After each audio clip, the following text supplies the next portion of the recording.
ലോകം വാഴ്ത്തിയ മഹാമനുഷ്യനെ അള്ളാഹു പ്രവാചകത്വം നൽകി ആദരിച്ചു. അപ്പൊ ഇസ്ഹാഖ് നബിയുടെ 2 മക്കളെ 2 രൂപത്തിലേക്ക് മാറ്റി പടച്ചോൻ. അവ 2 മക്കളിൽ കൊടുത്ത മക്കളിൽ ഓരോരുത്തർ പ്രവാചകന്മാരാക്കി വീണ്ടും കുടുംബത്തെ ആദരിച്ചു. അയ്യൂബ് ഡമസ്കസ് കൊട്ടാരത്തിന്റെ രാജകുമാരനായിരുന്നു. ചെറിയ കുട്ടി. അയ്യൂബ് പ്രസവിക്കപ്പെട്ട് വീണ് കിടന്നപ്പോ തന്നെ ഹൈസു എന്ന മനുഷ്യന്റെ മനസ്സിൽ ഒരു വല്ലാത്ത സന്തോഷമല്ല തന്നെയിരുന്നു. അള്ളാഹുവിന്റെ ഭാരമായ അനുഗ്രഹം കൊണ്ട് പ്രവാചകനാകാൻ പോകുന്ന ഒരു പൊന്നുമകന് ജന്മം കൊടുത്ത ദിംഷകന്റെ കൊട്ടാരം, ഡമസ്കസിന്റെ കൊട്ടാരത്തിന്റെ അകത്ത് ഒരു വല്ലാത്തൊരു ആഘാതം പടച്ചോനിട്ട് കൊടുത്തു. ആ കുഞ്ഞ് ചെറിയ മോൻ വളരുകയാണ്. കുട്ടി വളരുമ്പോൾ ചിന്ത ഇലാഹിയ ചിന്തയാണ്. ഏത് സമയത്തും അയ്യൂബിന്റെ മനസ്സിന്റെ അകത്തൊരു ചിന്തയുണ്ട്. കൊച്ചു കുഞ്ഞായിരിക്കുമ്പോൾ തന്നെ ഇന്നെന്റെ കാലഘട്ടത്തിന്റെ ഒരു മക്കളും ചിന്തിക്കാത്തൊരു ചിന്ത അയ്യൂബിന്റെ മനസ്സിൽ ഉണ്ടാകാറുണ്ട്. പടച്ചോനെ, എന്തിനാണ് നീ എന്നെ പടച്ചത്? റബ്ബേ, നീ എന്തിനാണ് എന്നെ പടച്ചത്? എന്തോ തിരയും കൽബാണ്, എന്തോ തിരയും കൽബാണ്, ഏകാന്തതയിൽ നിൽപ്പാണ്, ഏകാന്തതയിൽ നിൽപ്പാണ്. എന്തോ തിരയും കൽബാണ്, ഏകാന്തതയിൽ നിൽപ്പാണ്, കൊട്ടാരത്തെ വെറുപ്പാണ് അയ്യൂബിൻ ജീവിതം. രാജകുമാരനിവൻ ഫക്കീറായി നടപ്പാണ്, ദിക്കുകളൊക്കെയമൽ തോന്നി ദിക്കുറോനിരിപ്പാണ്. നൗമില്ലാതെ ഇബാദത്ത് എല്ലാ പകലിലും സൗമിൽ തന്നെ മനുഷ്യത്ത്. എന്തോ തിരയിൽ കൽബാണ്, ഏകാന്തതയിൽ നിൽപ്പാണ്, കൊട്ടാരത്തെ വെറുപ്പാണ് അയ്യൂബിൻ ജീവിതം. അയ്യൂബിന്റെ ജീവിതം കുഞ്ഞ് ആ ചെറിയ കുട്ടിയായിരിക്കുന്ന കാലത്ത് തന്നെ അയ്യൂബ് ചിന്തിക്കും, പടച്ചോനെ, നീ എന്തിനാ എന്നെ പടച്ചേ? എന്റെ മക്കളെ നമ്മൾ ഇതുവരെ ചിന്തിച്ചിട്ടുണ്ടാ? എന്തിനാ പടച്ചേ? കൊച്ചു കുഞ്ഞായിരിക്കുന്ന ഘട്ടത്തിൽ അയ്യൂബ് ചിന്തിക്കും, നബി അലൈഹി സ്വലാത്തു വസ്സലാം, നീ എന്തിനാ എന്നെ പടച്ചേ? നീ എന്നെ പടക്കുമ്പോൾ നിനക്ക് ഒരു ലക്ഷ്യമുണ്ട്. അല്ലാഹുവോട് അയ്യൂബിനോട് പറഞ്ഞൊരു വാക്കാണ്, നീ എന്നെ പടക്കുമ്പോൾ നിനക്ക് ഒരു ലക്ഷ്യമുണ്ട്. പക്ഷെ ആ ലക്ഷ്യത്തിലേക്ക് ഈ അയ്യൂബ് അടുത്തിട്ടുണ്ടോ? റബ്ബുരാനെ, നമ്മളെപ്പോഴെങ്കിലും ചിന്തിച്ചിട്ടുണ്ടോ? കുട്ടിയായിട്ട് പോട്ട് വയസ്സായി തന്തയായി തന്റെ തന്തയായിട്ട് നമ്മൾ ചിന്തിച്ചിട്ടുണ്ടാ? പടച്ചോനെ, നീ എന്തിനാ എന്നെ പടച്ചത്? നീ എന്നെ പടക്കുമ്പോൾ നിനക്ക് ഒരു ലക്ഷ്യം ഉണ്ടായിട്ടുണ്ട്. ആ ലക്ഷ്യത്തിലേക്ക് ഞാൻ എടുത്തിട്ടുണ്ടോ? ഞാൻ അടക്കമുള്ള നമ്മൾ ആരെങ്കിലും ചിന്തിച്ചിട്ടുണ്ടോ?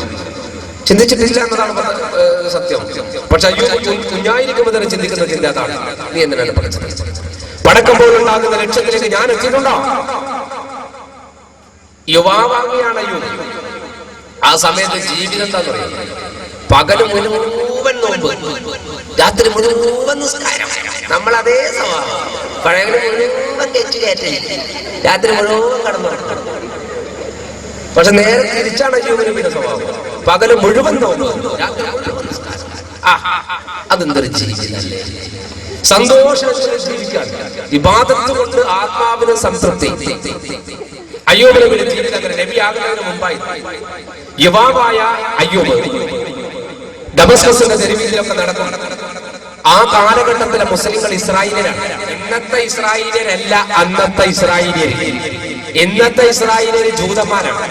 പക്ഷെ അന്നത്തെ ഇസ്രായേലിയർ മുസ്ലിങ്ങളാണ്. യാക്കൂബ് നബി അലൈഹി സ്വലാത്തു വസ്സലാം ഇസ്രായേലി പ്രവാചകനാണ്. ഇസ്രായേലി വർഗത്തിലേക്ക് അല്ലാഹു ഒരുപാട് പ്രവാചകന്മാരെ അയച്ചിട്ടുണ്ട്. ഖലീലുല്ലാഹി മൂസ അലൈഹി സ്വലാത്തു വസ്സലാം അടക്കം ഇസ്രായേലി പ്രവാചകനാണ്. അപ്പൊ അന്നത്തെ ഇസ്രായേലിന്റെ ജീവിതം വളരെ പോക്കാണ്. ഇസ്രായേൽ സമുദായം ഇബ്ലീസിൻ പാതയിൽ നീങ്ങുന്നത് കണ്ടു കരഞ്ഞു അയ്യൂബിൻ ഹൃദയം. ഇസ്ലാമിൻ സന്താനം ഇരുട്ടിന്നും കരകയറാ, ഇറയോനിൽ പ്രാർത്ഥന ചെയ്തു അയ്യൂബും സദയം. ജിബ്രീൽ ഒരു നാൾ വന്നല്ലോ, ജിബ്രീൽ ഒരു നാൾ വന്നല്ലോ, ആദരവോടെ പറഞ്ഞല്ലോ, ആദരവോടെ പറഞ്ഞല്ലോ. ജിബ്രീൽ ഒരു നാൾ വന്നല്ലോ, ആദരവോടെ പറഞ്ഞല്ലോ, നുബുവത്ത് ലഭിച്ചല്ലോ, ശുക്രിന്റെ സുജൂദല്ലോ. എന്തോ തിരയും കൽബാണ്, ഏകാന്തതയിൽ നിൽപ്പാണ്, കൊട്ടാരത്തെ വെറുപ്പാണ് അയ്യൂബിൻ ജീവിതം. രാജകുമാരനിവൻ ഫക്കീറായി നടപ്പാണ്, ദിക്കുകളൊക്കെയമായി തോന്നി ദിക്റോദിരിപ്പാണ്. ഇസ്രായേൽ സമുദായത്തിന്റെ വഴിവിട്ട ജീവിതം കണ്ടപ്പോ വല്ലാത്ത കൽബ് വേദനിച്ച അയ്യൂബ് അള്ളാഹുവിനോട് പ്രാർത്ഥിക്കും, പടച്ചോനെ ഈ കൗമിനെ ഒന്ന് നന്നാക്കണല്ലോ, ഇവരെ ഒന്ന് നിന്നിലേക്ക് അടുപ്പിക്കണല്ലോ തമ്പുരാനെ, ഈ വൃത്തികെട്ടവന്മാരെയൊക്കെ ഇലാഹിയ ചിന്തയിലേക്ക് കൊണ്ടുവരണല്ലോ. എപ്പോഴും അതാണ് വിചാരം, അതാണ് ചിന്ത. അങ്ങനെ ചിന്തിച്ചു കൊണ്ടിരിക്കുമ്പോഴാണ് നസലൽ അമീൻ മുഖറബുൽ അംലാഖ് ജിബ്രീൽ അലൈഹിസ്സലാം ഇറങ്ങി വന്നിട്ട് അള്ളാഹു നൽകിയ പ്രവാചകത്വത്തിന്റെ പട്ടം അയ്യൂബ് നബിക്ക് ചാർജ് കൊടുത്തു.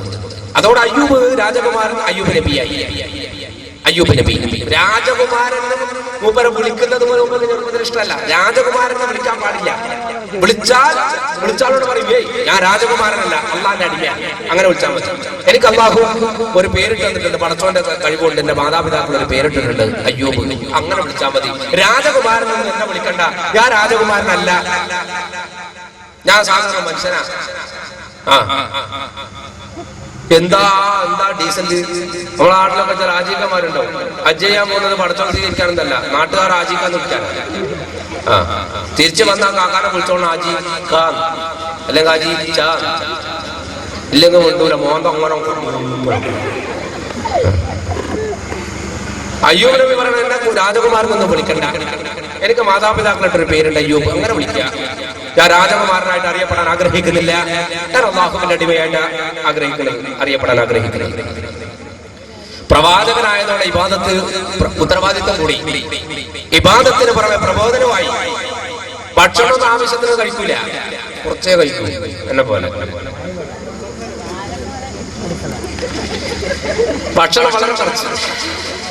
മഹാനായ അയ്യൂബ് നബി അലൈഹി സ്വലാത്തു വസ്സലാം ഇബാദത്തിന് മുഴുകിക്കഴിയാം, ദുനിയാവിന്റെ ചിന്തയൊന്നുമില്ല. അപ്പോഴാണ് ഉപ്പ വന്നിട്ട് ഒരു ദിവസം പറഞ്ഞു, മോനെ വെറും ഇങ്ങനെ ജീവിച്ചാ പോരാ, വയസ്സൊക്കെ ആയി, ഒരു പെണ്ണ് കെട്ടണം, ഒരു കല്യാണം കെട്ടണം. അത് പറഞ്ഞ അയ്യൂബിനെ പറഞ്ഞു, വേണ്ട പാപ്പ, എനിക്ക് കല്യാണേ വേണ്ട. നമ്മളെ പിള്ളേരോട് ചോദിച്ചോട്ടെ, മോനെ പെണ്ണ് കെട്ടണം, പിള്ളേരോട്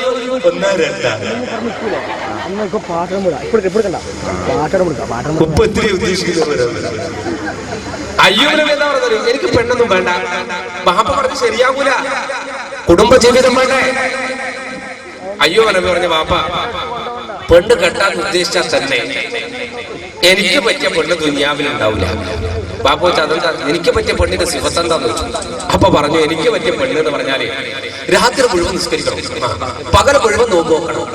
ഒപ്പ പറഞ്ഞു, ഇന്റെ മംഗലം കണ്ടിട്ട് ഞാൻ പറ്റൂല, അങ്ങനത്തെ ഒരു സാധനം ദുനിയാവില്ല.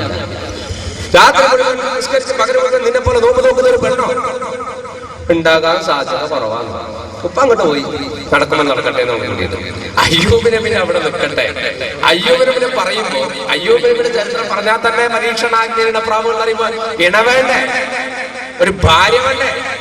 കല്യാണം കഴിക്കാൻ അയ്യൂബ് നബി സമ്മതിച്ചിട്ടില്ലെങ്കിലും, തൽക്കാലം സമ്മതിച്ചിട്ടില്ലെങ്കിലും, ആ ജീവിതത്തിലേക്ക് ഭാര്യയായിട്ട് കടന്നു വന്നൊരു പെണ്ണിന്റെ ചരിത്രത്തിൽ റഹ്മത്ത് ബീബി എന്നാ പേര്. ആരായി റഹ്മത്ത് എന്നറിയോ?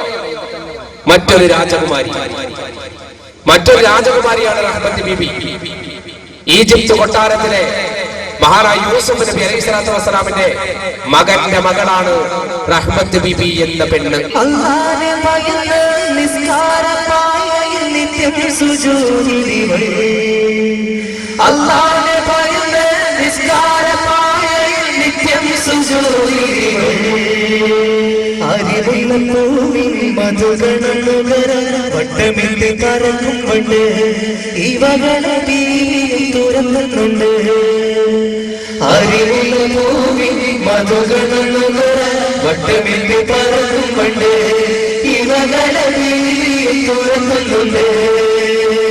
മിസ്രിന്റെ പൂവിൻ അഴകിന്റെ റാണി മൊഞ്ചേറും റഹ്മത്ത് ബീബി, കസ്തൂരി കല്യാണ പ്രായം കാണുന്നു.